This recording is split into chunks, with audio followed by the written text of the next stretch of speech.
Baik, bismillahirrahmanirrahim. Assalamualaikum warahmatullahi wabarakatuh. Waalaikumsalam warahmatullahi wabarakatuh. Alhamdulillah wa kafa wassalatu wassalamu ala ibadil ladina astafa. Asyhadu an la ilaha illallah wahdahu la syarikalah wa asyhadu anna Muhammadan abduhu wa rasuluh alladzi la nabiyya wa rasul ba'dah. Allahumma shalli wa sallim wa barik ala sayyidina wa habibina wa syafiina wa maulana Muhammad sallallahu alaihi wasallam wa ala alihi wa sahbihi ajmain amma ba'd.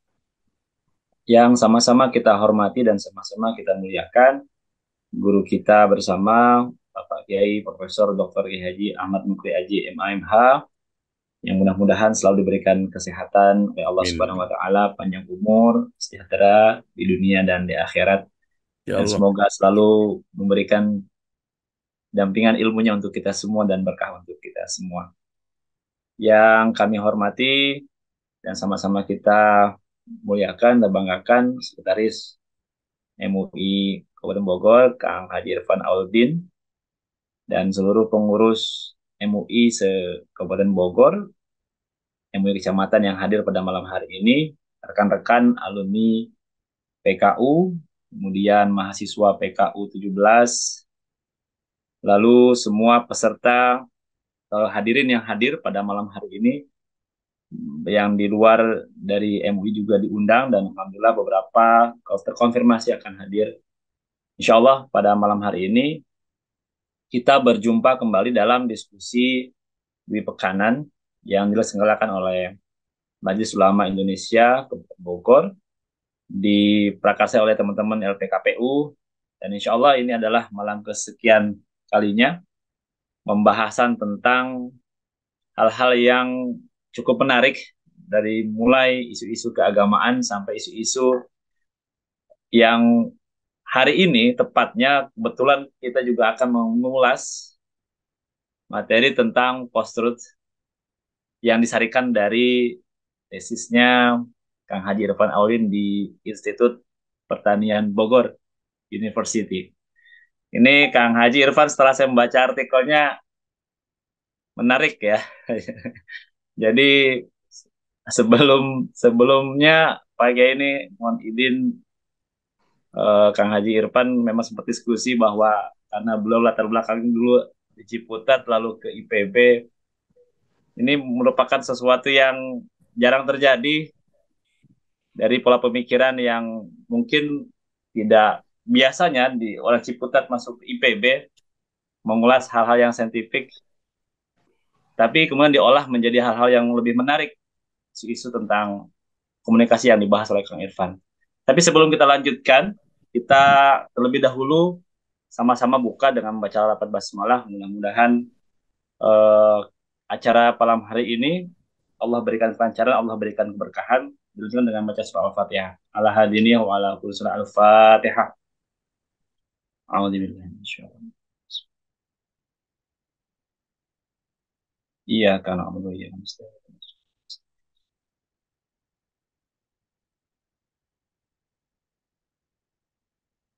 Amin amin ya rabbal alamin. Selanjutnya untuk acara berikutnya adalah sambutan.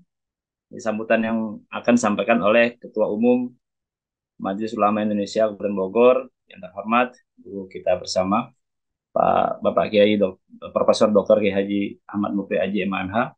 Kepada beliau kami persilahkan. Assalamualaikum warahmatullahi wabarakatuh. Oh iya ya. Bismillahirrahmanirrahim. Ada suara saya? Terdengar, Jay, terdengar. Oh, masuk ya. Masuk Alhamdulillah. pakai masuk masuk. Alhamdulillahilladzi qad ja'alana minasyakirin al-mukhlisin wa adkhalana fi ibadillahi salihin.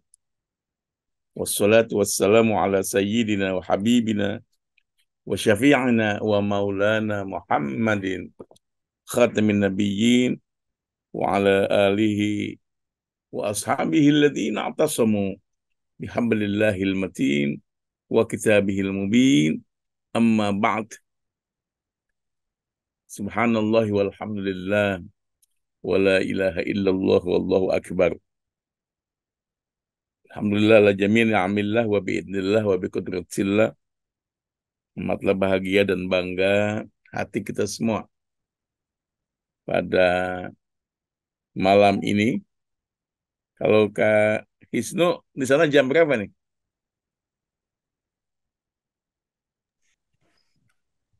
Jam 13.41 Pak Kiai, setengah Oh, dua lewat 10 Pak mau Kiai. jam 2 ya? Ya, baru masuk zuhur Pak Kiai. Zuhur ya. Kita sudah salat Isya ya. Itulah kekuasaan Allah yang telah menciptakan segalanya untuk hambanya ini. Waktu saja beda. Ini indahnya. Ketika di Kahisno disemplak, di bantar kambing, ya, masih apa? Sekarang sudah jam berapa ini? 19.30 gitu kan. Tapi di Skotlandia ternyata beda. Ini kekuasaan Allah ya. Kita tidak ada apa-apanya jika dibanding dengan Allah Subhanahu wa taala. Ya, mudah-mudahan jumpa kita pada malam ini lewat halaqah syahriahan yang diusung oleh Majelis Ulama Indonesia Kabupaten Bogor akan selalu diberkahi oleh Allah Subhanahu wa taala. Ya, walaupun tidak langsung offline, kita gunakan Zoom meeting online ya, tapi inginnya penuh manfaat gitu kan. Tidak ada beda antara offline dan online gitu. Yang penting linknya bagus ya, internetnya bagus, bisa sama-sama kita mendengarkan suara masing-masing kita. Salawat dan salam mudah-mudahan selalu tersampaikan, selalu tercurahkan kepada baginda Rasul Muhammad Sallallahu Alaihi Wasallam yang beliau begitu sangat luar biasa mengawal kita umatnya sejak beliau diutus oleh Allah Subhanahu Wa Taala sampai akhir zaman.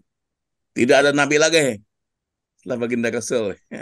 Jadi kalau ada yang ngaku-ngaku nabi palsu, seperti Ahmad Musodek dan yang lainnya ya. Mas selama ini Kabupaten Bogor, alhamdulillah Kak Haji Irfan, kita ya sangat sibuk menangani berbagai paham sesat. Temannya muncul nih di Indramayu nih, temannya. Kita tidak aneh ya, kita tidak aneh. Saya sudah sangat kuasai sekali kemauan-kemauan model kayak gitu ya. Itu didesain oleh berbagai pihak di baliknya. Inilah yang kita selalu waspada. Alumni pendidikan kader ulama dimanapun, hemat saya, saling menyatu, galang ukhuwah Islamiyah, walaupun jauh di mata dekat di hati ya. Dan kita akan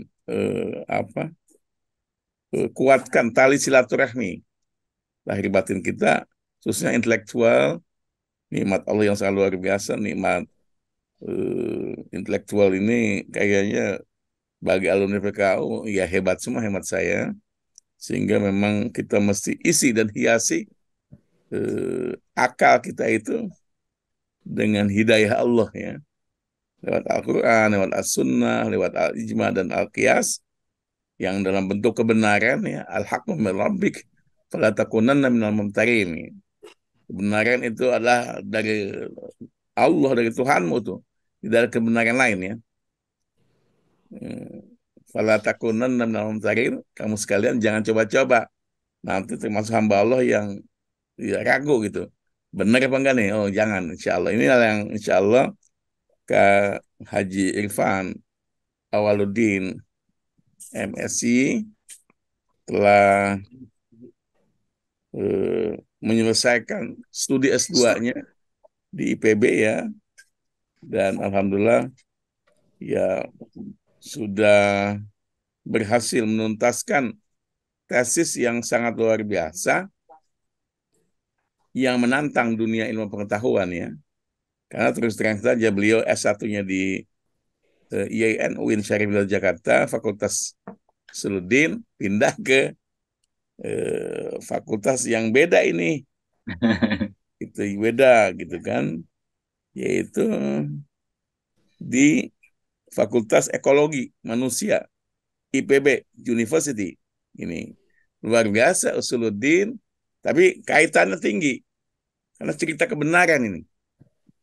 Sehingga ya tesis beliau berkait dengan post rules dan infodemi, analisis pengaruh sosial, dan bias, ini yang mahal nih, dan bias kognitif tokoh agama dalam literasi informasi kesehatan selama pandemi COVID-19. Selamat bagi Kak Jirfan, terusin S3 ya, doktornya. Siap. Iya, kelihatannya mau ke Hong Kong atau mau ke Belanda atau ke mana, tapi saya rekomendasi Scotland. beliau itu ke UI Depok. Udah jelas. Saya setuju itu, saya mendukung insya Allah ya. Yang penting selesai dokter S3-nya ya. Tapi kalau kunjungan kemana-mana, saya senang ke Hisno, Skotlandia, coba-coba hebatnya luar biasa itu kan. Ya kita sampai ke Haji Irfan, udah sampai banyak tempat yang sudah dikunjungi oleh Kak Haji Irfan Awaluddin ya. Ini kita bangga ya. Jadi punya kader ulama bagi saya merupakan anak-anak saya yang memang bukan anak biologis. Anak biologis cuma 4, mantu 4, cucu udah 8 ya. Tapi yang saya bangga dan bahagia mempunyai anak-anak biologis ya. PKU 1, 2, 3, 2006 mulainya ya. Itu sudah angkatan 17. Ini yang saya bangga. Sehingga ya kegiatan ilmiah yang kayak begini ini langka di kalangan ulama. Pendidikan kader ulama di Indonesia, karena saya alumni pertama di tingkat nasional di tahun 1990 ya, mewakili DKI Jakarta, izin Allah menjadi ketua kelas waktu itu dan menjadi ya juara umumnya tingkat nasional itu dari Jakarta mewakilinya. Ya Menteri Agama Republik Indonesia Pak Profesor Munawir Sazali itu menjadi dosen saya, dan dia tahu karena Direktur Pendidikan Kader Ulama adalah Prof. Dr. Quraish Shihab, Prof. Dr. Akif Suminto ya, maaf almarhum Haji Akif Suminto dengan Pak Ketua Umum MUI-nya Pak Kiai Haji Hasan Basri itu memutuskan hadiah saya menjadi juara umum itu adalah berangkat ke Mekah. Ya memang terus terang aja, saya mengakui diri saya nggak sanggup kalau pakai ongkos sendiri. Gitu di tahun 1994 ya. Haji pertama. Dan inilah saya meyakini betul bahwa yarfa'illahu alladhina amanu minkum walladzina utul ilma darajat. Makanya alumni PKU saya lihat wajah-wajahnya, wajah sukses semua. Sedepannya, wajah hebat semua. Bukan bohong, bukan gombal. Amin, amin Allah. Dan boleh jadi pada waktu dulu, awal-awal, tahun pertama, kedua, ketiga, mau kemanain nih alumni kalau udah di wisuda, gitu kan. Alhamdulillah, ternyata jawabnya kini hebat-hebat semua alumni kita. Tokoh umat semua, tokoh muda ya. Dan insya Allah ya konsisten betul dengan perilakunya, profilnya itu ya kader ulama itu ya objektivitas yang sangat dipertahankan. Alhamdulillah rabbik fala takunanna minal mumtarin, ini yang sangat bangga kita ya. Dan tradisi ilmiah inilah yang bagi Kak Haji Irfan Awaluddin, Seko Majelis Ulama Indonesia Kabupaten Bogor, bayangin alumni PKU kita, Kak Haji Irfan ya, itu menjadi Sekum MUI. Dahsyat kan. Juga yang lain-lainnya. Gus Udin, kita ucapkan selamat, beliau sedikit lagi mau selesaikan doktornya, mungkin minggu-minggu ini. Juga Kak Haji Tahir gitu kan. Kayaknya saya nangis, ya Allah ini. Anak-anak ideologis saya ini jago-jago semua ini. Dan alhamdulillah kelihatannya pasangannya hebat-hebat gitu kan. istrinya salihah, anak-anaknya juga hebat-hebat. Saya bahagia. Tidak banyak lagi kan, cukup satu, jangan dua, tiga, empat, jangan. Iya, saya merekomendasikan sebagai ketua umat ulama dan sebagai guru ya, jangan banyak-banyak. Di Skotlandia cukup satu yang dari rumah dibawa perguruan tinggi. Itu sampai pulang ke Indonesia ya terus tetap satu itu, only one. Ada mama di samping saya tuh, ketawa dia. Jadi Post-Truth dan Senjakala Kebenaran ini adalah judul yang saya pilih pada malam hari ini untuk menjelaskan tentang sekelumit dari karya ilmiah saya di akhir studi master di IPB. Jadi ini karena memang ditulis di zaman COVID ya, setahun yang lalu. Jadi ada sebuah fenomena di dunia ini yang dilatar belakangi oleh information disorder namanya. Jadi sebuah informasi yang sangat kacau, kekacauan informasi di masa pandemi sehingga menyebabkan korban jiwa yang tidak yang seharusnya itu bisa ditekan kalau informasinya benar. Biasanya di Inggris sendiri, misalnya di Europe ya, ini di Inggris ya kejadiannya, ada sekelompok orang yang membakar 5G towers. Jadi ada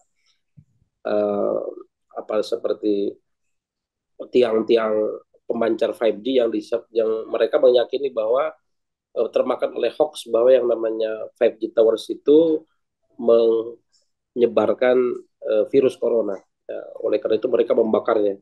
Padahal nggak ada hubungannya antara virus dengan 5G towers. Lalu kemudian banyak intimidasi terhadap orang-orang beretnis Cina yang mata-matanya sipit itu banyak dikekang di berbagai negara, bahkan beberapa restorannya ditutup secara paksa ya. Atau misalkan mereka bepergian ke luar negeri tidak boleh karena alasannya mata sipit ya. Kenapa? Karena mereka bilang bahwa coronavirus adalah berasal dari Cina dan itu yang menyebabkan tragedi di dunia ini sehingga mereka kemana-mana membawa virus. Lalu juga ada di Indonesia sekeluarga meninggal karena COVID-19 itu kena hoax anti vaksin. Ya. Lalu kemudian juga ada di Iran 44 orang warga itu termakan hoax bahwa alkohol mampu bunuh virus corona, dan mereka meninggal 44 warga. Masih banyak di India saja ada orang sekelompok orang itu percaya bahwa yang namanya air kencing dari sapi itu bisa menyembuhkan COVID. Ternyata itu sama sekali tidak benar. Next. Ini ada penelitian dari Cornell University di 2020 lalu bahwa hoax yang bertebaran di dunia ini rata-rata tentang miracle cures. Jadi obat-obat atau penanganan-penanganan yang bersifat magic ya, itu yang bisa menyembuhkan dari COVID. Misalkan ada obat-obat tertentu yang dijual secara bebas di internet. Katanya kalau minum obat ini bisa sembuh. Di kita juga sama. Kayak misalkan dikatakan bahwa yang namanya minyak kayu putih, kemudian juga bawang putih, dan lain sebagainya itu bisa menyembuhkan COVID-19 ya. Nah, ini banyak betul bertebaran isu-isu seperti ini, dan itu 38 jutanya berbahasa Inggris, 1,1 jutanya itu disinformasi atau hoax ya. Dan 46%-nya ya, itu disinformasinya atau hoaxnya itu tentang konspirasi, bahwa sebenarnya yang namanya COVID-19 itu adalah konspirasi Yahudi lah, konspirasi Cina lah, konspirasi dari sebagainya. Ini yang bersebaran di dunia ya, bukan cuma di Indonesia. Next. Lalu next. Nah, inilah yang kita sebut sebagai era post-truth ya. Post-truth itu berbeda dengan fase truth ya. Kalau truth itu I think therefore I am gitu. Cogito ergo sum gitu.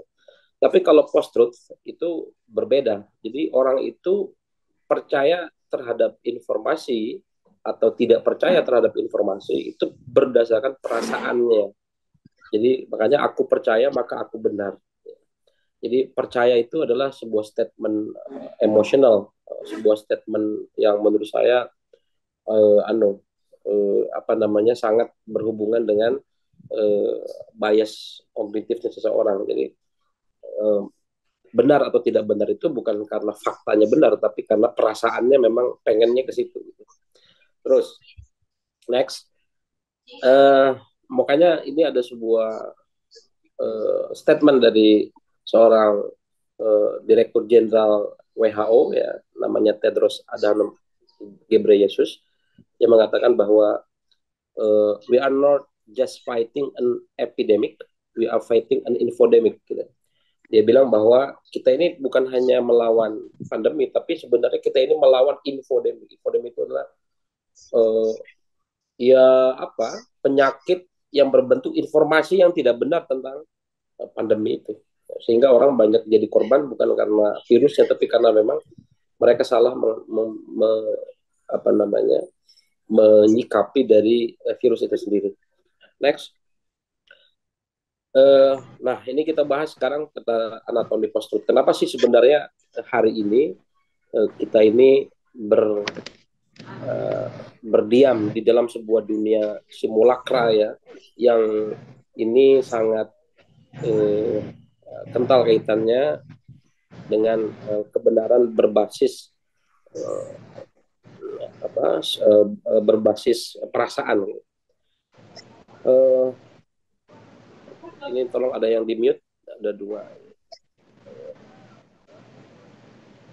Oke, anatomi post-truth itu sendiri berawal dari mulai next ke selanjutnya adalah secara filosofis dikatakan bahwa yang namanya post-truth itu berdasarkan dari dunia filsafat yang mengatakan bahwa di zaman postmodernisme yang merelatifikasi berbagai kebenaran.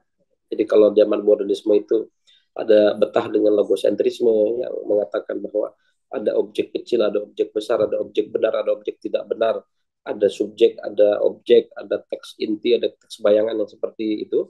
Tapi ketika di dunia postmodernisme ini dulu lantakan demikian. Ya. Jadi misalkan bahwa misalkan di sini ada sebuah karikatur yang saya tempatkan, zaman modernisme dikatakan I am a genius, tapi dalam postmodernisme dikatakan the category of genius is a theoretically untenable cultural construct. I am a genius. Jadi satu orang bilang saya ini jenius, tapi dia bilang yang satu lagi oh tidak begitu, karena kategori jenius itu berbeda-beda. Ini di dunia ilmu pengetahuan sangat ketat sekali. Apa namanya filsuf-filsuf yang di postmodernisme juga seperti Derrida, Nietzsche dan lain sebagainya itu berada di barisan ini yang merelatifikasi kebenaran ya.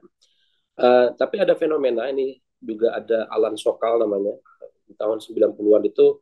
Alan Sokal itu sebenarnya seorang fisikawan, seorang saintis yang gerah juga gitu. Kalau semua direlatifkan ini gimana ceritanya gitu. Sehingga dia kemudian apa namanya buat artikel yang iseng-iseng gitu, buat sebuah tulisan, kemudian tulisan itu dipublish, dia daftarkan ke sebuah jurnal, ya. Sebuah jurnal yang memang senang dengan urusan-urusan postmodernisme. Gitu. Dan itu halo, suaranya hilang. Ya. Halo, ada? Ada Gus, ada. Oke. Ada, jadi jelas. Oke, jadi Alan Sokal ini kemudian membuat sebuah sebuah artikel, dan itu dimuat di sebuah sosial teks ya. Dan dia bilang bahwa ada sebenarnya di dunia fisika juga terjadi yang namanya postmodernisme, jadi relativitas objek dan sebagainya. Ya, ternyata itu dibuat, dan kemudian dia buat artikel berikutnya yang mengatakan sebenarnya saya buat artikel itu main-main aja gitu. Padahal itu sudah dipublish oleh penerbit tingkat dunia lah dalam apa namanya eh, mempresentasikan dari pemikiran Alan Sokal tersebut. Oke, terus next.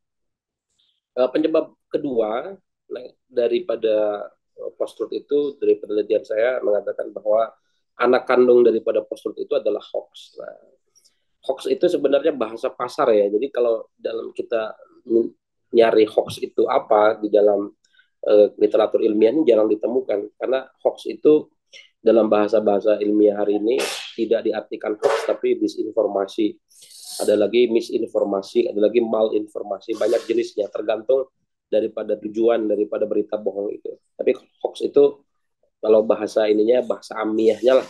Nah, jadi bahasa amiahnya itu adalah hoax. Nah, hari ini kita ini lagi krisis sebenarnya. Tapi memang hoax itu adanya musiman. Biasanya musim mau pemilu, kontestasi pilpres, itu mulai itu hoax itu grafiknya langsung tinggi. Nah, hoax itu sendiri sebenarnya kita harus memahami orang-orang yang memproduksi dari sisi pembuat pesan hoax itu ada sebuah motif-motif terselubung. Saya menemukan ada 3 motif. Motif pertama namanya motif finansial, ya.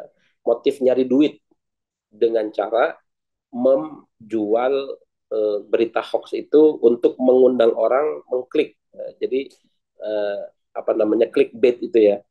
Ada beberapa Tempo pernah mengulas 2017 lalu, ada ini rada heboh nih, namanya satu portal piungan.co, dulu namanya PKS Piungan, ya. Kemudian diganti namanya. Ini rutin memberitakan hoax. Ternyata dia memberitakan hoax itu ada duitnya. Nah, duitnya itu dia bilang sekitar pendapatannya setahun itu dapat 1 miliar.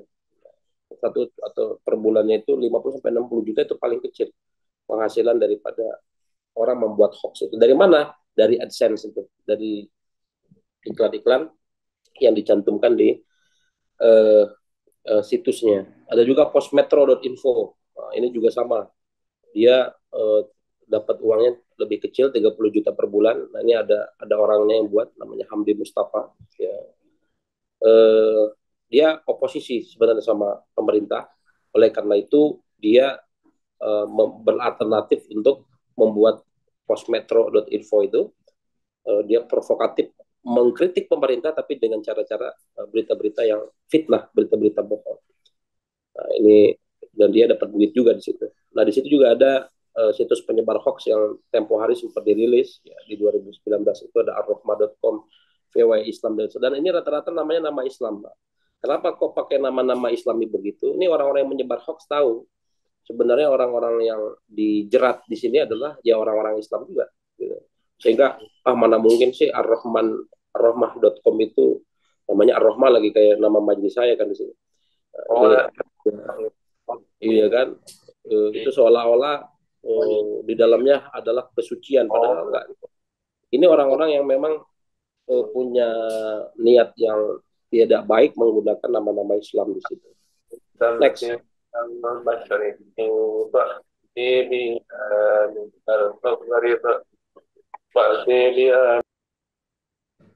Oke, yang berikutnya adalah bahwa motif kedua daripada hoax itu adalah motif politik. Di sini sebenarnya ada sebuah buku yang tadinya mau saya cantumkan juga tentang Information Disorder 2019 ya. Ada sebuah data dari sebuah penelitian di dunia ini bahwa rata-rata negara-negara itu memiliki cyber troops namanya. Cyber troops itu pasukan dunia maya. Kalau kemarin ini pasukan brandingnya lah gitu. Tugasnya kalau di kita tuh namanya buzzer RP kayak gitu ya. Nah ini nih mereka ini terlatih, orang-orang terlatih, dan hari ini pasukan untuk yang mengamankan dunia maya itu terbanyak ada di Cina. Cina itu sampai 300 sampai 2 juta orang yang bertugas untuk memonitor dunia maya. Salah satu kerjaan Cina itu, dia ini kan perang lagi sama Taiwan kan. Taiwan itu sampai hari ini juga masih dikerjain sama Cina. Itu kalau Anda buka Wikipedia itu bilang misalkan orang Taiwan, pemerintah Taiwan resmi merubah bahwa yang namanya Taiwan itu adalah sebuah negara, tapi sama orang-orang cyber troopsnya Cina dirubah, bukan negara tapi ini province, ya, sebuah provinsi dari Republik apa dari Tiongkok gitu. Tiongkok gitu. Jadi terus sepersekian detik berubah lagi, dirubah lagi, sepersekian detik berubah lagi. Jadi demikian terus. Dan ini anggarannya sangat fantastis ya. Jadi Cina itu sampai ratusan juta dolar untuk membiayai. Yang kedua yang terbesar itu di sini tidak ini kan ada di Israel. Israel itu anggaran untuk cyber troopnya sampai 100 juta dolar satu tahun. Jadi untuk pengamanan pasukan dunia maya di luar negeri itu sangat serius. Ya. Sampai ini juga Rusia, ya tentu mereka juga punya cyber troops yang sangat besar ya. Jadi yang high itu Rusia, Cina, Israel, kemudian juga UAE, ya. UAE juga sama, United Arab Emirates itu juga besar. Nah, kemudian yang ini kategorinya yang putih-putih ini high ya, jadi punya pendanaan yang sangat besar. Nah, untuk yang medium, yang birunya rada terang dikit, ya, itu Indonesia nggak masuk di situ. Kalau Malaysia, Singapura, Thailand itu pakai itu. Kemudian kalau Indonesia ini masuk ke yang low. Low ini artinya anggarannya nggak gede-gede amat, kecil untuk urusan pasukan-pasukan pengamanan di dunia maya. Ya. Terus next, motif ketiga, ini adalah motif sosial dan psikologi. Kita tahu pernah ada kasus Ratna Sarumpait yang ngaku bahwa dia ini digebugin oleh pendukungnya Jokowi. Gitu. Waktu itu rame betul. Ternyata ketika ke sini ketahuan bahwa itu bukan digebugin tapi operasi plastik. Nah, ini juga kan aneh gitu, orang ini apa mau berbohongnya kok niat banget gitu. Berarti sebenarnya dia ada faktor sosial atau faktor psikologi yang ya katakanlah dalam tanda kutip rada sakit juga ini kalau sampai berbohongnya itu berani dipublikasikan gitu. Dan ini pernah terjadi juga di 2017 oleh seorang perempuan namanya Belle Gibson. Ya. Jadi Belle Gibson itu adalah seorang perempuan di Australia yang mengaku bahwa dia itu sudah divonis kanker stadium 4 tapi sembuh dalam 6 bulan. Kemudian dia membuat buku namanya The Whole Pantry. Dia diundang ke berbagai televisi, dia diundang menjadi pembicara di berbagai seminar. Kemudian dia membuat aplikasi The Whole Pantry juga, aplikasinya ada. Orang kemudian mendaftar di situ, orang kemudian dapat. Jadi bagaimana mengatur pola makan, rendah gula seperti itu. Ternyata kesini diketahui bahwa Belle Gibson ini belum pernah sama sekali sakit kanker. Itu cuma bohongan dia aja, nipu-nipu aja. Dan dia waktu itu punya duit dari hasil penjualan The Whole Pantry itu sangat besar juga, jutaan dolar. Ya. Kemudian pengadilan di Australia mengatakan dia bersalah dan dihukum di penjara sekarang hari ini. Next. Lalu anatomi post-truth yang ketiga ya setelah tadi postmodernisme, kemudian juga ada hoax. Yang ketiga itu adalah algoritma medsos. Ya. Jadi medsos kita ini sudah punya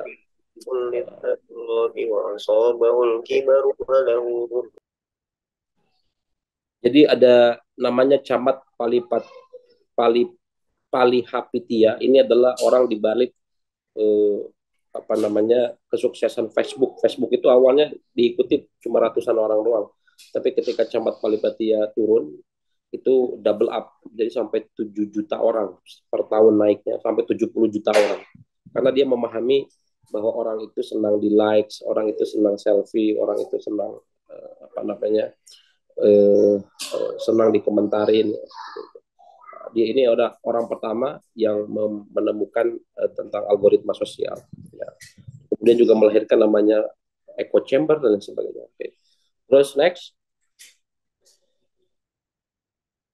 Setelah itu juga anatomi yang berikutnya adalah bias kognitif atau cognitive bias. Jadi bias kognitif ini juga begini teman-teman. Jadi bias kognitif itu adalah sebuah kelemahan bawaan manusia. Mau orang bodoh, mau orang pinter, itu dia tuh punya bias kognitif sampai matinya tuh juga punya. Ini adalah sebuah kesalahan berpikir orang. Ya. Jadi kata George Orwell dikatakan bahwa orang itu lebih senang meramalkan masa depan sesuai dengan keinginannya. Kalau ada fakta-fakta yang tidak sesuai dengan keinginannya, dia singkirkan itu. Jadi bagaimana caranya dunia itu ngikutin dia, bukan dia ngikutin dunia. Nah, ini adalah landasan dari bias kognitif. Next, ada bias kognitif itu banyak. Ya, jadi saya punya asumsi bahwa manusia itu tidak logis-logis amat dalam berpikir. Banyak bias-bias yang terselubung di balik bagaimana dia berpikir. Terus, next. Nah, pertama, bias kognitif itu adalah namanya cognitive dissonance. Cognitive dissonance ini seperti orang ini sebenarnya tidak enak kalau dikritik atau ada dia menemukan sebuah fakta yang tidak sesuai dengan keyakinannya. Misalkan orangnya suka ngerokok, kemudian ada iklan bahwa merokok itu akan menyebabkan kanker. Kemudian dia membuat sebuah cognitive dissonance, ya, dia tidak merasa nyaman dengan itu. Kalau dia percaya bahwa itu adalah berbahaya, kemudian dia merubah perilakunya tidak merokok. Tapi kalau dia misalkan merokok nggak berbahaya, jadi saya tetap aja merokok gitu. Nah, jadi orang itu menafsirkan fakta itu sesuai dengan selera dia. Jadi tidak percaya amat dengan bukti saintifik ya. Terus bias kognitif yang berikutnya, next, adalah confirmation bias. Jadi bias konfirmasi itu kita cenderung mencari informasi yang itu sesuai dengan keinginan kita. Bukan kalau misalkan kemarin teman-teman dukungnya adalah Prabowo, maka teman-teman tuh nggak mau nyari tentang Jokowi, nyari tentang Prabowo aja yang bagus-bagusnya. Kalau nyari Jokowi yang jelek-jeleknya. Ketika ada yang menjelekkan Prabowo, kita tolak gitu. Nah, itu adalah confirmation bias. Terus ada lagi bias kognitif yang lain adalah next, source amnesia. Orang tuh suka lupa terhadap sumber bacaan. Lalu juga ada repetition effect. Jadi orang tuh kalau diulang-ulang kebohongan berulang-ulang, dia akan menjadi percaya. Terus kita percepat. Nah, ini ada lagi backfire effect. Orang itu kalau dikasih tahu bukannya malah mengkoreksi keyakinannya, ini malah melipat gandakan ke keyakinannya yang salah itu. Sekarang kita bilang zaman COVID misalnya, kenapa kok makan misalkan medis kan percaya bahwa bawang putih itu sebenarnya tidak menyembuhkan COVID ya. Mengatakan bahwa kenapa kok masih mengkonsumsi bawang putih ya, tapi ketika ada yang mengatakan bawang putih kata ahli tidak berefek terhadap COVID, tapi dia bilang enggak lah, dia menolak informasi itu dan kemudian semakin meyakini bahwa bawang putih adalah bisa menyembuhkan COVID. Itu juga berlaku di politik. Next, ada lagi bias kognitif yang lain yang berlaku di dalam ini adalah Dunning-Kruger effect. Ini juga sebuah bias kognitif yang mengatakan bahwa orang itu semakin bodoh, dia itu semakin pede. Jadi, artinya orang tuh kalau dia tidak ngerti tentang urusan itu biasanya dia lebih pede dalam hal apapun. Ini penyakit juga nih di bias kognitif. Terus next.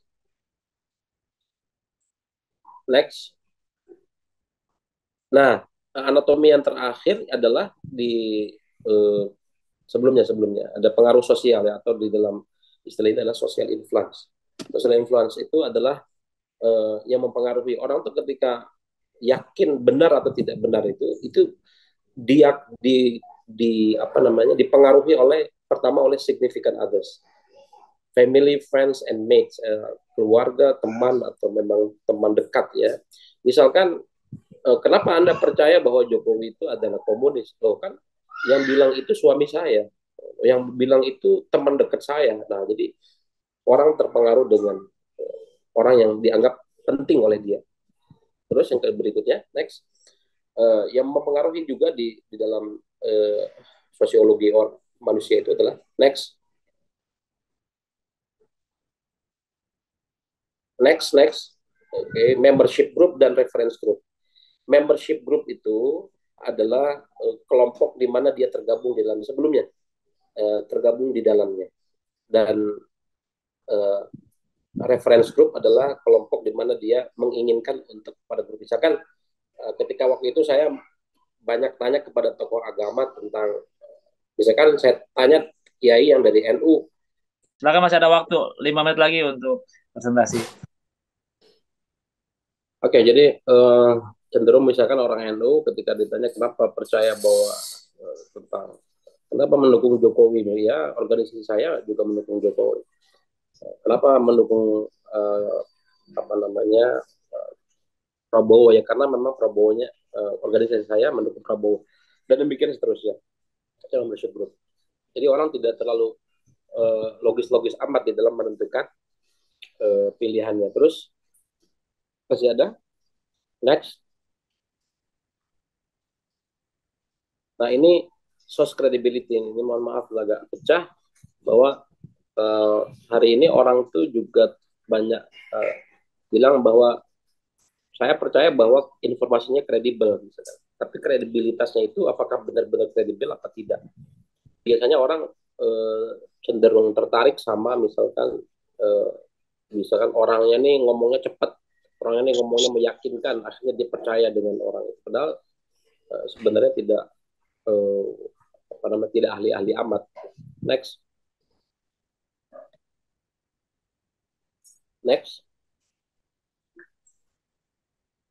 Jaringannya unstable, Gus. Sebentar.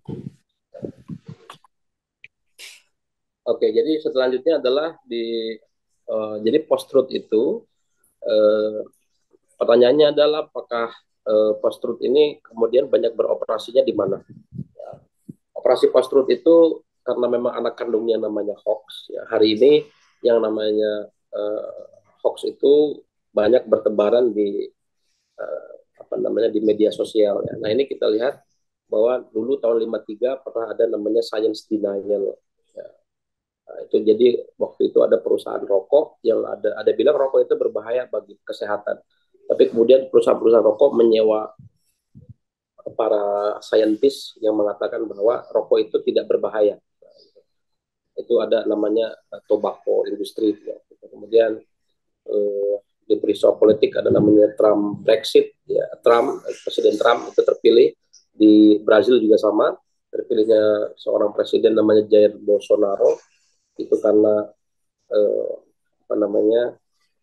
karena strategi dari post-truth itu justru. Di Brexit juga sama, British exit itu keluar dari Uni Eropa karena tersebar kabar bohong bahwa kalau Inggris tetap masih di Uni Eropa, sekitar 350 juta ya pound sterling lah kalau tidak salah, itu harus dibayarkan ke Uni Eropa tiap bulan, padahal itu salah. Next.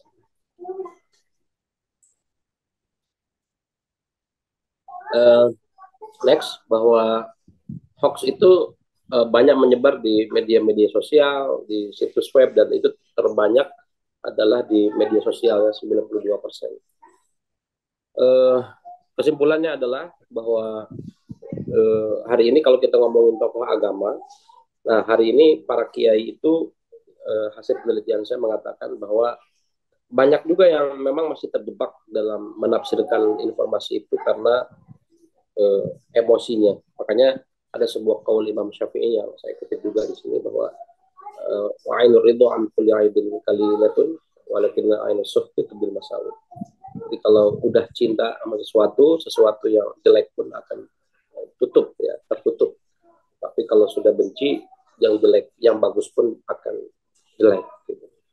Saya kira itu ini juga harus kita pahami sebagai saya kira religious leaders ya di wilayah masing-masing, karena sebenarnya dunia ini dalam informasinya itu sebenarnya sedang kurang baik-baik saja. Kalau tidak memahami bagaimana cara informasi bekerja hari ini, maka kita akan terjebak dengan informasi yang salah. Dan kalau yang informasi salah itu adalah tokoh agama, kiai, ustadz, itu bahaya karena dia akan menyebarkan itu kepada jamaahnya. Saya kira itu yang bisa saya sampaikan. Mohon maaf. Terima Terima kasih Kang Hizno, mohon silakan dilanjutkan. Assalamualaikum warahmatullahi wabarakatuh. Waalaikumsalam warahmatullahi wabarakatuh. Baik, saya sangat meyakini ya, sebelumnya terima kasih Kang Haji Irfan, dan saya sangat meyakini bahwa waktu 25 sampai 30 menit buat Kang Haji ini untuk menyampaikan materi tidak cukup ya, karena masih banyak sekali yang mungkin perlu dielaborasi oleh beliau. Namun kita akan coba lebih dalam lagi, lebih luas lagi pembahasan ini dengan tanya jawab, diskusi tanya jawab. Silahkan teman-teman menyiapkan pertanyaan ya. Saya akan berikan 2 termin. Mungkin termin pertama 3 orang penanya dan termin berikutnya 3 orang penanya. Silakan dimulai dari siapa ini? Ada Kang Alvis dan Irfanuddin dari PKU 17. 2 orang dulu ya. Silakan nih Kang Saya Alvis mau nih nanya udah Kang booking Wisnu, sebelum dimulai. Kang Wisnu, Ingin bertanya tadi ngebookingnya sebelum dimulai acara. Silakan Kang Alvis, mangga. Siap. Assalamualaikum warahmatullahi wabarakatuh. Eh, Salam. kedengaran? Ya, mohon izin Pak Sekum narasumber dan Kang Hizno selaku moderator. Ini menarik. Saya sebenarnya ada 10 pertanyaan, tapi saya Wow. singkat jadi satu aja dulu deh. Kaitan dengan apa namanya postmodernisme itu, kalau kita lihat dari sudut pandang apa namanya paham kekinian gitu ya, kalau bisa dilihat ini ada kaitannya dengan hoax yang penggiringannya itu ke apa namanya pasti negatif lah. Kalau saya lihat contohnya seperti ini, saya pernah disuruh mengisi kuesioner, di situ ada tulisan suruh mengisi kuesioner, di situ ada tulisannya seks apa, terus gender apa. Kemudian saya tanya ke dosen saya, ini maksudnya gimana ya Bu? Terus dosen saya bilang, seks itu beda, seks itu given, sedangkan kalau gender itu apa namanya lebih ke construction gitu. Jadi yang dibuat-buat atau yang karakteristik yang bisa diubah. Kemudian kita diskusi di situ bahwa pemahaman tentang gender ini kan makin banyak. Akhirnya saya berkesimpulan bahwa ini adalah penggiringan opini tentang LGBTQ. Kaitannya dengan hoax tadi, saya pengen tanyakan, apakah postmodernisme ini adalah usaha atau upaya dari banyakan orang, sekumpulan orang ini untuk membawa ke hal yang negatif? Apakah ke situ mungkin? Itu dulu mungkin yang saya tanyakan. Terima kasih, Baik. Kang Wisnu. Baik. Kang Haji, cenderung mau kumpulkan dulu atau langsung jawab? Itu yang LGBT ya tadi ya? Oke. Tentang cara pandang pemikiran postmodernisme. Satu Iya. contohnya adalah tentang perbedaan seks dengan gender. Oke. Definisi seks dan gender. Pendekatan saya tidak postmodernisme ya. Saya kira itu teman-teman filsafat yang jauh lebih paham. Karena saya orang komunikasi, saya kira begini. Sekarang barang apapun kalau mau dijual itu pakai strategi post-truth itu laku. Anda mau masarin obat yang mahal, obat yang murah, obat yang palsu sekalipun, pakai strategi post-truth itu pasti laku. LGBT pakai strategi yang tadi saya paparkan itu lama-kelamaan bisa laku. Ya.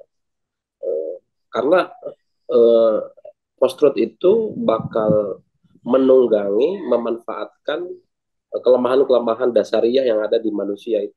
Dan sehingga kemudian mereka itu jadinya orangnya tidak rasional. Banyak profesor-profesor yang sampai ya kita tahu bahwa dia itu adalah orang ahli, orang pinter, tapi dalam urusan hoax ternyata dia tidak kebal gitu. Karena memang yang dipakai bukan kognitifnya tapi ke emosinya.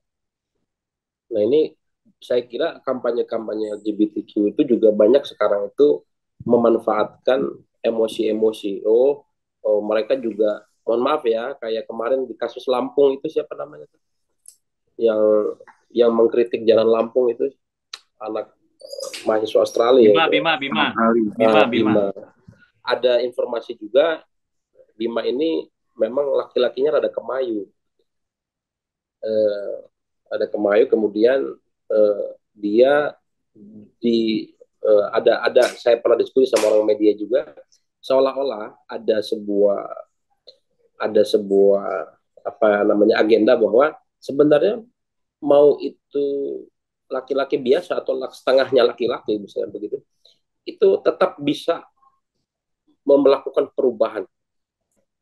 Itu something yang itu akan di framing ke dalam emosi orang. Oh ya udahlah, kalau misalnya toh tetap sama-sama apa namanya melakukan perubahan, toh sama-sama mendorong terhadap kemajuan. Nah ini akan jadi masalah, dan mereka pintar betul dalam memanfaatkan post-truth itu. Makanya nggak usah LGBT, pembunuhan massal aja kalau terus menerus dikampanyekan lewat memanfaatkan ini, itu bisa berbahaya.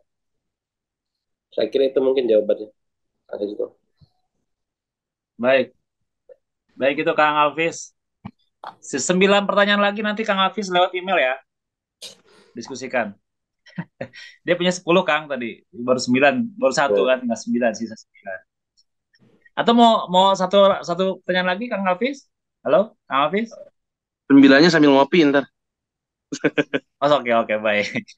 Baik. Yang jelas Kang Alvis tentang seks dan gender itu kalau di UK tuh berasa betul. Ya, kalau untuk berdua sama istri di sini belum tentu disebut itu istri Kang Alvis, tapi sebutnya partner. Jadi itu kebenaran pasangan itu belum tentu benar gitu. Meskipun sudah bawa anak, jadi masih sebut dengan partner. Your partner bukan your wife, tapi your partner. Ini bias kebenarannya nampak di sini.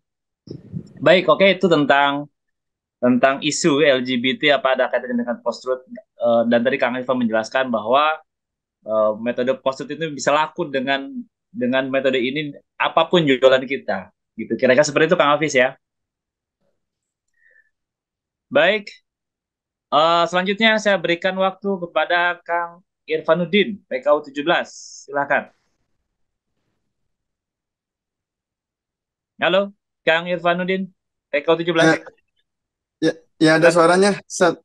Ada, baik. Silakan masuk.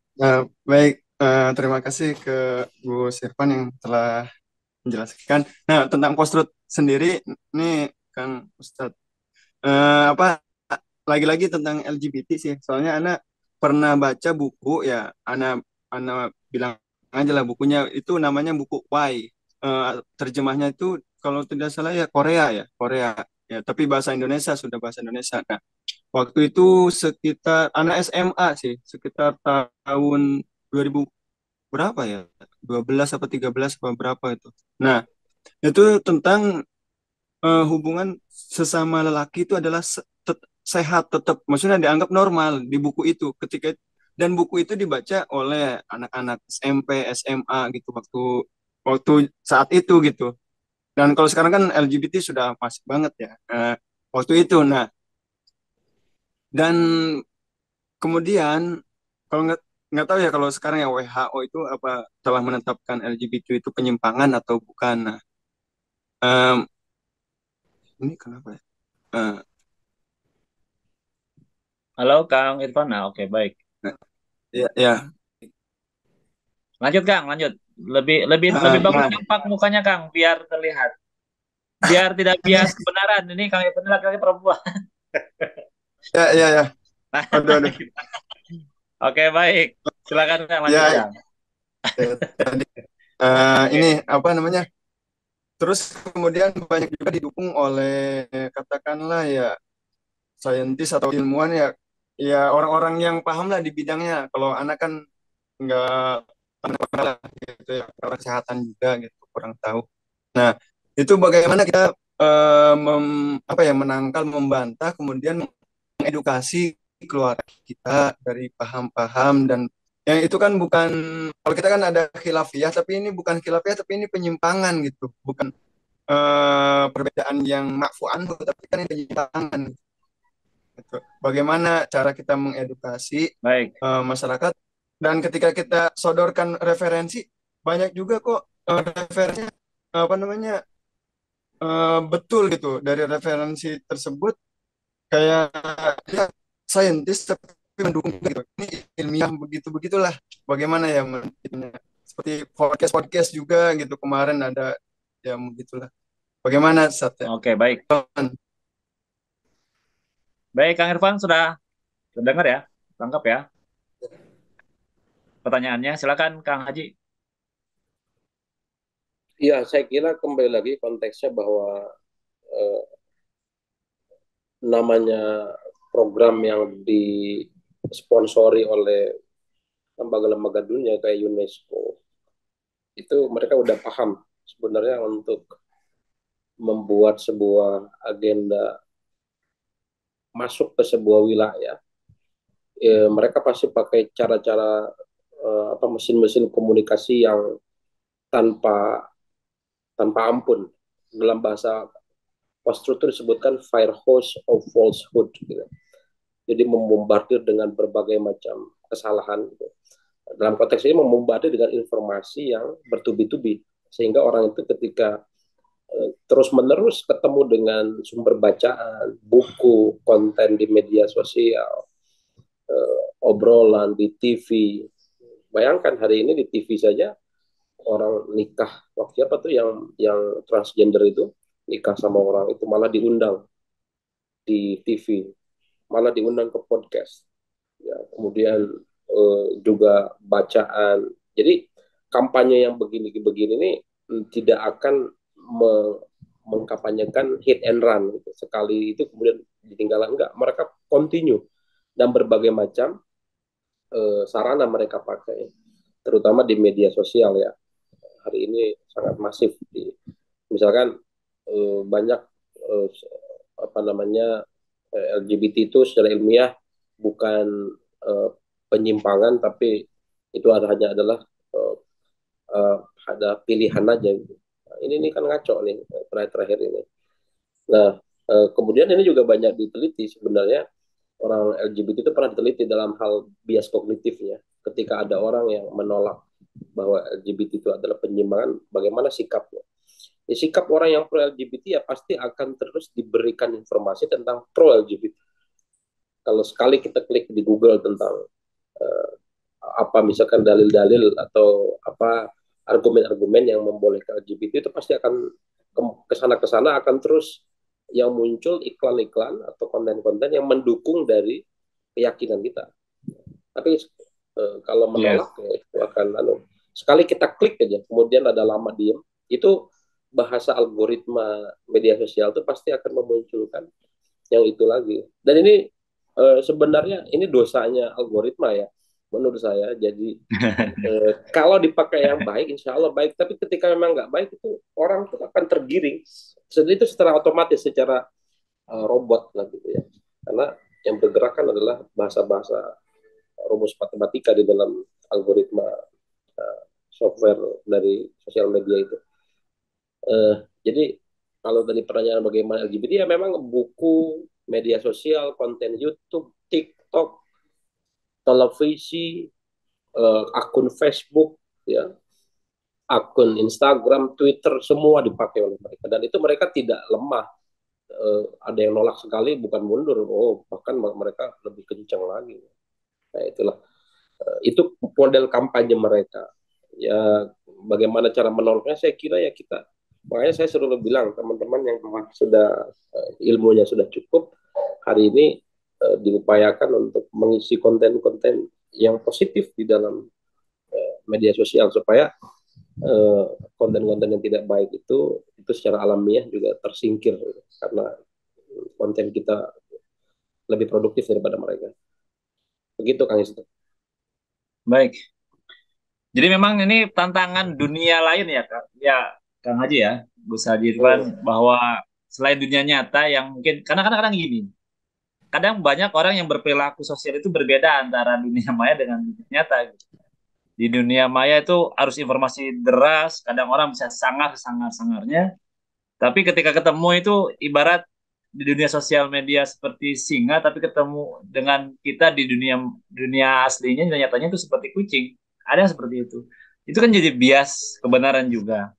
Dan sekarang informasi-informasi begitu banyak juga menyebabkan mungkin ini seperti kalau dulu zaman zaman hadis lagi rame-ramenya riwayat-riwayat apa menggunakan argumen hadis untuk kepentingan politik ya di era Islam zaman dulu tuh apa membiaskan informasi bahwa ini adalah hadis Nabi. Bedanya kan kalau sekarang ada media sosial gitu Kang. Jadi kita beruntung dengan beragama yang ada sanadnya gitu, maka seperti itu. Baik, selanjutnya pertanyaan terakhir ya. Tadi saya dihubungi oleh panitia. Pertanyaan ketiga ini pertanyaan terakhir. Saya berikan kepada Ali Hasbi Maulana. Kang Ali, hadir? Dinyalakan webcamnya, Kang. Kameranya boleh dibuka.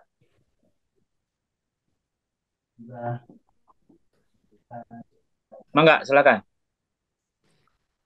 Bismillahirrahmanirrahim. Assalamualaikum warahmatullahi wabarakatuh. Ingin bertanya Pak Kiai, pertanyaan sederhana sebetulnya. Bagaimana posisi kita ketika menerima informasi di media sosial?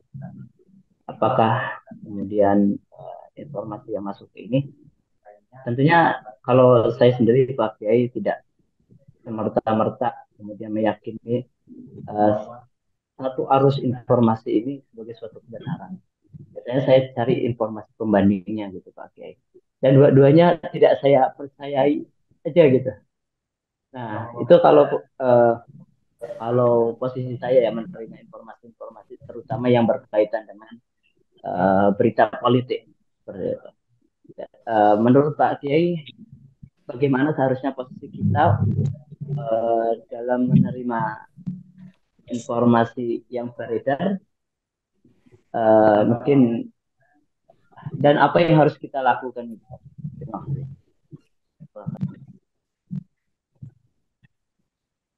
Baik. Oke. Gimana Kang Ivan? Ya. Silakan terdengar Kang Ivan langsung ya. Baik, kayak gini, sebenarnya tadi sudah betul, bersikap kritis di hari ini dalam menerima media itu juga menjadi salah satu kecakapan literasi digital ya. Hari ini yang banyak korban terhadap hoax itu adalah orang tua. Disebutnya baby boomers. Generasi baby boomers ini yang baru kenal HP, yang baru kenal media sosial, kolot-kolot orang gitu, asal share aja gitu. banyak dan itu biasanya orang tua, mereka yang baru pengenal dari gadget ya, tiba-tiba dapat informasi penting. Penipuan hari ini juga orang tua banyak korban. Nah, saya kira yang tadi Kang Ali bilang bahwa lebih baik tidak percaya, saya kira itu jauh lebih baik daripada hari ini terlalu mengikuti, bersikap menahan dulu dan mengecek dulu. Itu bermedia yang sehat, bermedia yang rasional, tidak langsung asal telan saja media. Jadi saring sebelum sharing gitu Kang ya. Saring sebelum sharing, saring sebelum ditelan gitu kan. jangan langsung dipercayai. Salat habis tuh. Ya udah coba tanya. Oke, paling itu Kang Wisnu. Salat habis. Terima kasih Pak. Ya. Baik, cukup Kang Haji cukup. Ya, tadi ngomongin masalah kampus IPB University ini ada orang IPB-nya langsung, ini Kang Muhammad Baidowi ini.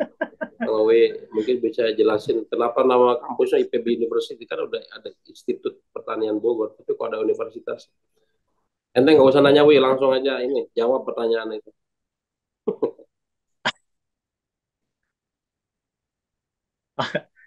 Masih di mute itu. Itu mandatory, silakan Kang Baidowi. Itu bagian dari branding saja itu, Bos.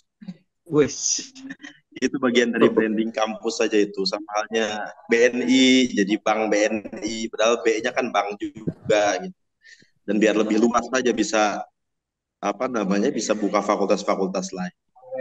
Saya kira saya kira begitu. Oke.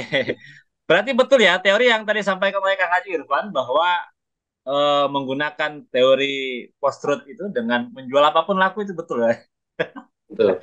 Bahwa IPB kalau mengganti nama jadi universitas mungkin khawatir malah nggak ada apa fleksibilitinya untuk membuka Ya. fakultas lain. IPB sudah punya fakultas ekonomi syariah. Kemarin punya fakultas kedokteran. Kedokteran bukan kedokteran hewan, kedokteran orang ini, manusia. Oke, baik. Ustadz Muhairin, gimana kabarnya? Ini ada dari Ketua Persis nih, Kang Muhairin. Ada Kang Haji Abbas, ini Ketua anggota FKUB Bogor. Ini kalau waktunya masih ada, kita tambah lagi. Kalau nggak ada, nggak apa-apa. Baik, tadi panitia menyampaikan cukup sampai jam 9 ya di situ ya, jam 9 malam. Karena ini ada kesalahan teknis dari admin yang Zoom-nya. Jadi mungkin closing statement Kang Haji. Oke. Silakan. Masih bisa nggak Kang Wisnu? Kang Wisnu masih bisa nggak? Ini Zoom-nya bentar lagi mati lagi Kang Fuad. Ya. Saya masuk. Bisa nggak? Halo? Halo, halo. Ya, kembalikan ke panitia Kang Alfi. Admin, Mina gimana? Admin masih bisa nggak? Kang Baidowi sudah angkat tangan. Saya tidak berikan karena tadi panitia mengingatkan saya untuk menutup karena tinggal 10 menit lagi, Kang Haji. 10 menit lagi. Iya. Oke. Berarti gimana? Saya berikan untuk Kang Baidowi sama Kang Fuad aja ya, 2 ya. Ya, silakan. Baik, silakan Kang Baidowi dan Kang Fuad, dua penanya. Waktu kita 10 menit lagi. Silakan. Oke, baik. Baik, terima kasih banyak buat panitia, Gus moderator juga pemateri yang luar biasa sekali sebenarnya ini materinya karena berkaitan sekali dengan kehidupan kita sehari-hari. Kalau saya ngobrolin post-truth ini ingat kejadian lama tahun 2000-an itu kita pernah dengar ada berita kolor hijau ya. Kolor hijau itu di mana ibu-ibu khawatir gitu. Kemudian anak-anak kecil juga diminta bermainnya juga jangan lama-lama, harus cepat-cepat masuk ke rumah gitu karena takut ada kolor hijau. Meskipun belakangan ternyata diketahui itu adalah tragedi pemerkosaan yang kebetulan si pemerkosanya menggunakan kolor warna hijau. Jadi bukan hantu gentayangan, ibu gitu ya, janda muda atau apapun itu untuk dipergauli seperti itu. Nah, mungkin itu misinformasi ya. Nah, kaitan dengan post-truth tadi yang disampaikan oleh Gus Irfan, saya pikir ini sangat berdampak terhadap stabilitas sosial. Karena di banyak kejadian di masyarakat kita, gara-gara berita bohong, lalu kemudian terjadi kejadian-kejadian kekerasan-kekerasan sosial di masyarakat. Itu juga menjadi berbahaya. Bahwa post-truth ini bukan hanya di ranah politik, tapi juga di ranah bisnis, melihat glamornya misalnya, lalu kemudian mereka ramai-ramai yang besar. Ini kan juga menjadi masalah akibat daripada kebohongan. Namun saya pikir tadinya bahwa hoax ini itu akan mudah, orang yang mudah menerima hoax ini adalah orang-orang yang memiliki identitas lapisan bawah, misalnya tingkat pendidikan yang rendah, lalu kemudian dan lain-lain lah. Kira-kira masyarakat. Baik. Boleh langsung pertanyaannya, boleh Kang? Tapi ternyata juga tidak. Bahkan profesor karena itu. Pertanyaannya adalah, ada kaitan tidak Gus Irfan, hasil pengamatan Gus Irfan antara siapa sih yang lebih mudah terkena itu? Lalu kemudian bagaimana seorang profesor kok juga bisa terkena hoax itu? Lalu kemudian yang kedua, nah ini kaitannya dengan tips. Bagaimana tipsnya terhadap kita semua agar kita bisa menyaring informasi itu lebih akurat? sehingga kemudian kebenaran itu berdasarkan fakta, bukan lagi berdasarkan selera. Saya pikir itu, Baik. moderator. Terima kasih. Baik, terima kasih Kang Baidowi. Kang Irfan, mangga. Oke, seharusnya pertanyaannya begini Kang Owi, siapakah jodoh saya? Nanti kalau nanyanya begitu kan langsung saya promosiin di sini. Ini masih bujangan. Jadi kalau ada yang punya santri perempuan atau ini masih stock fresh from the oven. Oke. Jadi menurut saya post-truth itu kenapa profesor aja bisa kena? Ya saya sebenarnya nggak terlalu ngikutin kolor hijau ya, tapi kalau Kang Owi ngikutin ya mungkin juga. Saya pernah nginep masalahnya di kosannya Kang Owi, dia pakai kolor hijau. Jangan-jangan pelaku juga ini. Jadi kalau apa yang namanya orang itu panik tidak panik itu tergantung informasi yang dia dapat. Dulu waktu kecil kita pernah dengar ada celotehan begini ya, misalkan Pak Haji, anak Pak Haji main judi, astagfirullah, tapi menang, alhamdulillah. Nah, itu saya masih ingat. Jadi orang itu kadang dia itu bahagia apa tidak itu tergantung informasi yang dikatakan. Orang punya harapan atau tidak termasuk informasi yang diharapkan. Bayangkan orang itu bisa cepat mati kalau dokter memvonis dia usianya sebentar lagi. Itu tetap pengaruh. Dengan beda penyakit yang sama ngomong ke dokter yang lain, kata dokter yang lain kamu masih bisa sehat asalkan begini-begini, itu angka harapan hidupnya jauh lebih maju. Artinya dalam informasi juga sama. Ada efek terhadap kesehatan orang. Nah, kenapa profesor kemudian juga bisa termakan oleh hoax? Ya. Karena tadi saya bilang, ini yang bekerja. Oke. Ini yang bekerja di dalam informasi itu atau hoax itu. Kang Marfu. Halo, Kang Marfu. Wah, ini share screen-nya ke ini ya. Langsung ini. Untungnya bukan share screen ke istri itu. Jadi karena yang bekerja dalam post-truth itu bukan kognitif orang, tapi biasnya. Artinya kelemahannya bukan, makanya hari ini mohon maaf para kiai di MUI itu, ya, kita zaman kampanye itu pakai MUI sangat keras betul. Karena para kiai ini banyak mengkonsumsi, mengunyah informasinya, pakai emosinya, bukan pakai nalar yang sehat. Ya. Sehingga dari kepercayaannya itu diolah seolah-olah itu benar, Makanya ya itulah yang terjadi pada faktanya. Apa tadi pertanyaan yang keduanya? Tips bagaimana menghindari memakan hoax? Ya, ada orang yang mengatakan itu digital literasi termasuk ya. Kalau di kita sebagai aktivis Islam lah ya, saya kira ayat yang mengatakan bahwa inja akun fasikun binabain fatabayan itu. Artinya fasik hari ini tuh bukan orang tapi juga sumber berita. Misalkan situs-situs yang kira-kira tidak meyakinkan namanya itu nggak usah dipercaya. Atau ada sebuah informasi yang kira-kira rada-rada mengundang emosi.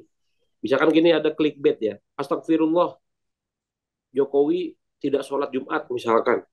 Itu udah dipastikan itu, yang buat berita-berita kaget-kaget begitu, itu biasanya hoax. Astagfirullah, ternyata Ustadz Hiznu tadi mancing ikan dapat berapa puluh ekor tadi di laut itu. Nah, kalau itu benar ya. Kenapa Kang Hiznu sama Jokowi tidak terlalu ini? Karena begini, Kang Hiznu nangkep ikan dengan Jokowi nangkep ikan itu akan beda konteks. Kang Hiznu ini, iya katakanlah kalau Jokowi itu berita sekecil apapun karena dia presiden. Kalau Jokowi bukan presiden, nggak peduli dia komunis juga bodoh amat. Gitu. Tapi karena dia presiden, itu digoreng sedemikian. Nah, sama halnya dengan apa namanya ya kita lah. Gitu. Nah, jadi tidak. Kalau Kang Hiznu itu sebagai menteri kemudian dapat ikan sebanyak itu, wah itu yang ngetek banyak. Pak Hiznu tolong just tip ya, kirimin ke Nanggung misalkan. Ya, untuk di Cidogama City Council di sini. Titipin di kargoin. Jadi tipsnya digital literasi di permainan kedua ya saya kira tadi bersifat kritis terhadap salah satu elemen penting dari literasi digital itu adalah kritis terhadap isi media. Ya dalam bahasa kitanya Baik. fatabayanu itu, tabayun. Ya. Begitu mungkin